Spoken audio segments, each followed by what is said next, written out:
Thank you, Bill. And thank you for your support of American Phoenix. And thank you all for coming out tonight. And thank you, C-SPAN and Book TV, for being here. It's a real honor. And I'm thrilled to be able to share with you American Phoenix, the remarkable story of William Skinner, a man who turned disaster into destiny.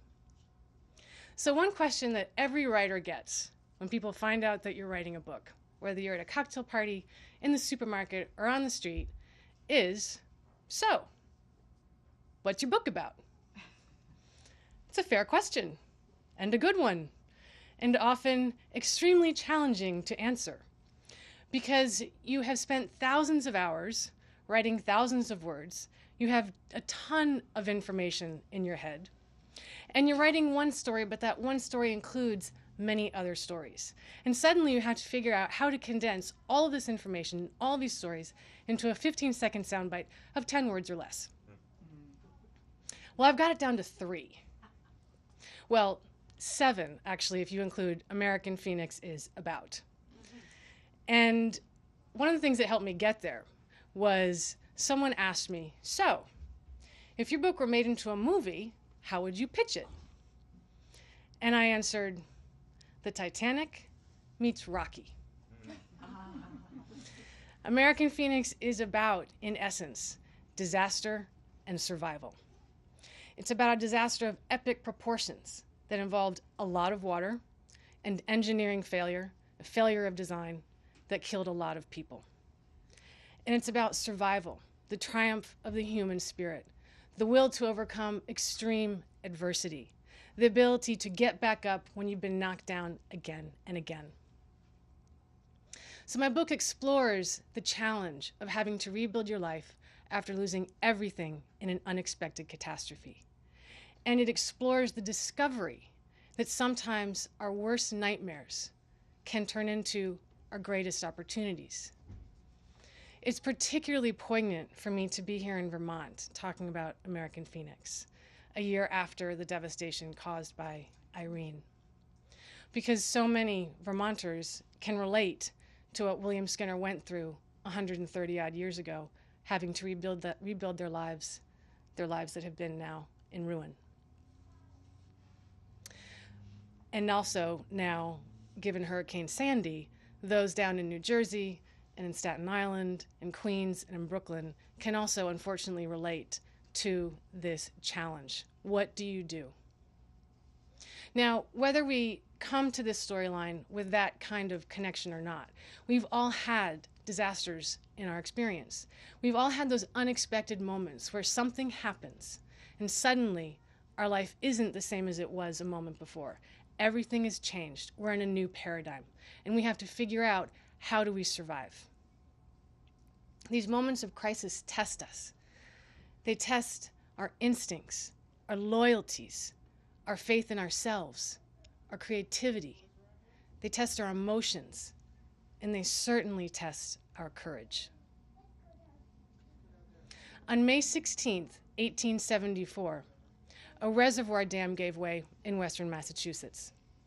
It unleashed an inland tidal wave that was, at times, 20 to 40 feet high and 300 feet wide. It roared down a 14-mile valley and swept through the villages of Williamsburg, Skinnerville, Haydenville, Leeds, Florence, and the town of Northampton. To give you a sense of the power of that water is to appreciate the amount of time it took to pass through portions of the valley. In the lower portion of the valley, the land levels out into an alluvial plain, and the water took about an hour and a half to flow through and flood the town of Northampton and empty into the Connecticut River. In the upper reaches of the valley, where the land is steeper, that water, those 600 million gallons of water, went through the villages of Williamsburg, Skinnerville, and Haydenville in about 15 minutes each. It resulted in the worst industrial disaster in American history at the time. Over $1 million worth of property damage was sustained, almost 800 people were left homeless, and 139 people were killed. My book is about the only village that wasn't rebuilt, Skinnerville. and the man at the center of that village, William Skinner. And what sets Skinner's story apart is the success he achieved after this disaster. Now, Skinnerville suffered the worst destruction of all. It was considered to have been obliterated from the face of the earth. There wasn't a brick left of Skinner's mill. His house was very nearly the only one left standing, and he lost more financially than any other individual. In those 15 minutes, he lost the equivalent of $35 million. He was ruined. But because he was willing to make choices that no one else was willing to make, he was able to come back. Now, the other manufacturers in the valley who lost their mills and property tried to rebuild, but were unable to do so successfully. Within a number of years, they'd either gone out of business, they'd gone into bankruptcy, they'd had to sell their businesses, or they'd had to leave town. A local historian said just 3 years later, men of abundant means who seemed to withstand the first shock of disaster proved to be more embarrassed than was expected. But Skinner, by himself, went on to rebuild his company, and as a sole proprietor, he carried it on, and he turned it into one of the most successful silk companies in our nation's history. When he died in 1902, his silk mill was considered the largest in the country. He was the top of the healthiest silk trade in the world, which was the American silk trade, and he was a multimillionaire. Now, the significance is that that success would never have been possible had he not lost everything and had to figure out how to survive, making choices he wouldn't have otherwise been forced to make. Skinner not only survived disaster, but he turned it into his greatest success. So, this is a map of the town of Williamsburg in 1873.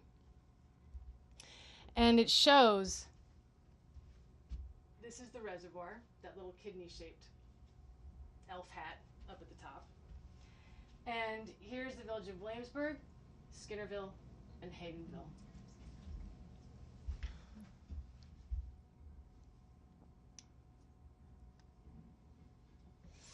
This is an image of the dam after it had given way.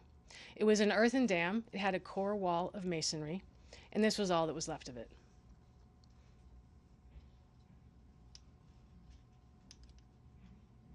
This is a graphic depiction showing the water surging past Skinner's house during the flood. And they said that the house survived because its 5 chimneys rooted it to the ground, and it was made of board and not brick. The house was so large that it acted like a dam in the midst of the surge, with the water surging around the front and back ends, crushing both of them, shattering windows, completely flooding the interior of the first floor. The back parlor floor collapsed under the weight of all the water and the slurry, and all the contents fell into the cellar below. So, as one reporter put it, potatoes and pianos, pictures and pork, books and bacon became terribly mixed in the flooded cellar. This house, Skinner moved with him when he relocated after the flood.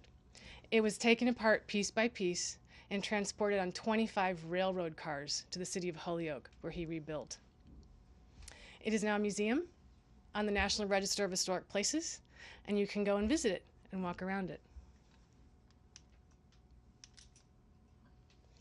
This is an image of what was left of Skinnerville after the disaster.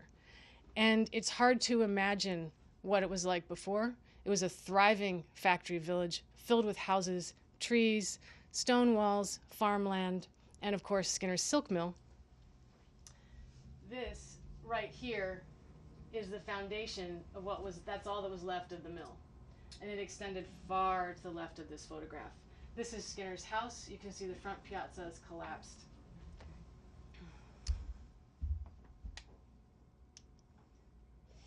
This is an image that is the image on the cover of our book, my book, I should say. And there was no image, of course, of Skinner's mill after the flood because it was gone. So we had to choose one that represented the disaster. This is all that was left of a neighboring brass factory that was 600 feet long, or the length of almost 2 football fields. More devastation from the village of Skinnerville.